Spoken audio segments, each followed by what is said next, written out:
मुझे तो चीजें बता जो तुझे बहुत फैसिनेटिंग लग रही है in recent times. Pakistan is the country जहाँ पे यूएस और चाइना डायरेक्टली ऑलमोस्ट एक ही टेरिटरी में ऑपरेट कर रहे हैं। China does have a lot of bargaining chips like US, rare earth minerals.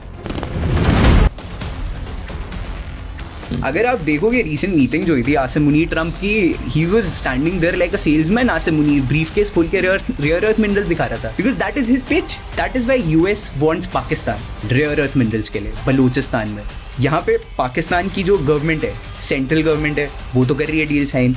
US आ गया, चाइना आ गया, बलूचिस्तान में सेपरेटिस्ट ग्रुप अलग से है। PLA is a separatist militant group. It's our duty to protect our land and sea.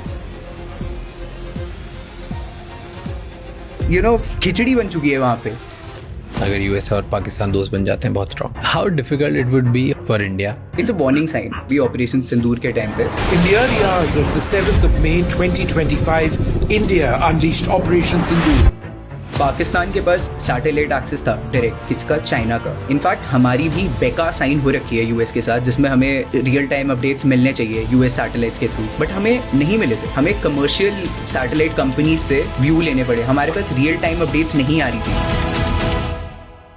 What's the Greenland issue? 1951 में ना NATO की internal deal हुई थी। उसमें बात हुई थी कि अमेरिका जो है ग्रीनलैंड में सारे ट्रूप्स प्लेस कर सकता है, क्योंकि वहाँ पे सोवियत यूनियन का फेयर था उन्हें। बट 2004 में वो 1951 वाला एग्रीमेंट अमेंड हो गया। तो अब चाइना और रशिया वहाँ पे आर्कटिक में मिलिटराइजेशन तेज कर रहे हैं, जहाँ पे ग्रीनलैंड है। तो वहीं पे ट्रम्प वो चाहते थे कि हमारी प्रेजेंस बढ़े। सैम ऑल्टमैन और पीटर थील को पहले चाहिए Greenland then Trump. What does that mean? वो Praxis nation basically community of people है जो अलग अलग कंट्रीज बनाना चाहते हैं। वो अलग अलग countries not gonna be run on democracy या रूल ऑफ लॉ। वो कंट्रीज उससे चलेंगे कि एक tech CEO will lead those countries, और जितने भी सिटीजंस होंगे they will be share holders या employees. They have total $700 million in funding.